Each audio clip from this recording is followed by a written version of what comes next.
महाराष्ट्राच्या शेवटच्या टोक अबुजमाड जंगल घनगाड जंगल आहे, ज्या ठिकाणी माओवाद्यांची एक केंद्रीय समिती वास्तव्यास होती। या ठिकाणी गडचिरोली पोलीस पोहोचलेले आहेत। नवी पोलीस स्टेशनची उभारणी इथे सुरू आहे आणि अनेक पोलीस कर्मचारी या कामाला लागले आहेत। काय म्हणा, आमचे या वर्षाचे चौथा पोलीस मदत केंद्र आज फॉरवर्ड ऑपरेटिंग बेस आम्ही उघडलेला आहे। इथे मागच्या 3 वर्षामध्ये 2023 पासून आम्ही सुरू केलं होतं। हे 8वां पोलीस मदत केंद्र आहे। जवळपास 2000 स्क्वेअर किलोमीटरचे सिक्युरिटी व्हॅक्यूम आम्ही 7 पोलीस मदत केंद्राच्या माध्यमाने ते ऑलरेडी क्लिअर केले होते। आज हे आम्ही अबुजमाडमध्ये पहिला फॉरवर्ड ऑपरेटिंग बेस आम्ही उघडलेला आहे आणि यांच्यामुळे जवळपास 300 स्क्वेअर किलोमीटरचे सिक्युरिटी व्हॅक्यूम कमी होणार आहे।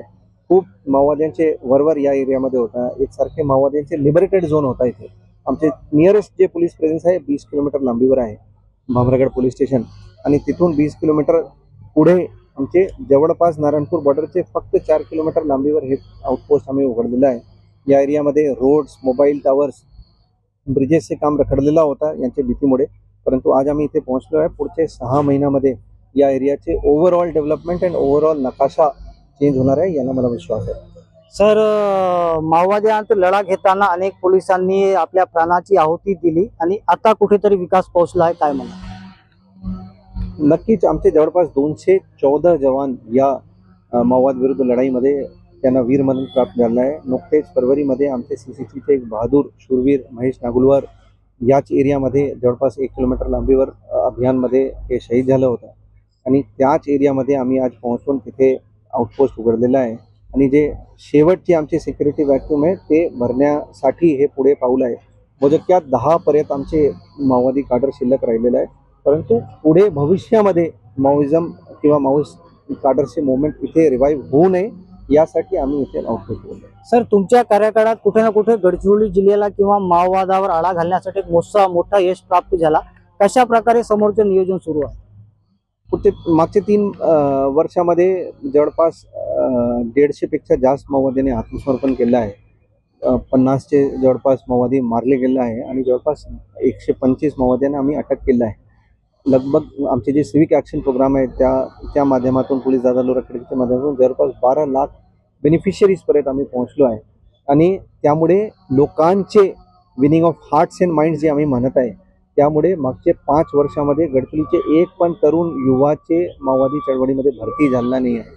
हे ओव्हरऑल आमचे पूर्ण टीम जे आहे गडचिरोली पोलीस दल, जिल्हा प्रशासन आणि CRPF आणि SRPFचे जे पूर्ण टीम आहे त्यांच्या समन्वयामुळे शक्य झालं आहे आणि मला विश्वास आहे की माओवाद जे मोजक्यात फक्त कॅडर शिल्लक आहे आणि गडचिरोली माओवादपासून मुक्त होण्याचे कगारवर आहे। पुढचे काही कालामध्ये गडचिरोली माओवाद मुक्त होणार आहे असं मला नक्की विश्वास आहे। सर, पोलीस स्टेशन तर आलेलं आहे, इथे दुर्गम भागात कोणकोणते योजना किंवा कोणकोणते सुविधा दुर्गम भागातील नागरिकांना मिळेल? सर्व सुविधा जे पण राहिलेलं आहे, बँक अकाउंटचे इश्यूज आहे किंवा आधार कार्डचे इश्यूज आहे। इथे PHC पण CO ZP सोबत आमचे बोलणं झाले आहे। इथे PHC सब PHC पण प्रस्तावित आहे। या एरियामध्ये 2 मोबाईल टावर रखडले होते, ते पण येणार आहे आणि जे पण शासकीय योजनाचे लाभ पासून हे गावकरी इथे आणि जवळचे गावकरी वंचित आहे, ते सर्व लाभ गडचिरोली पोलीसच्या दादा रखडकीच्या माध्यमातून आणि जिल्हा प्रशासनासोबत समन्वयामध्ये लोकांपर्यंत पोहोचणार आहे, याच्यामध्ये मला विश्वास आहे। आपण बघू शकतो पोलीस अधीक्षक विलोत्पल प्रतिक्रिया देत होते आणि माओवादीवर आळा घालण्यात एक मोठा यश पोलीस अधीक्षक विलोत्पल यांच्या कार्यकाळात प्राप्त झाला। कॅमेरामॅन सोहेल पठाण सोबत मेमडी इरफान, TV9 गडचिरोली।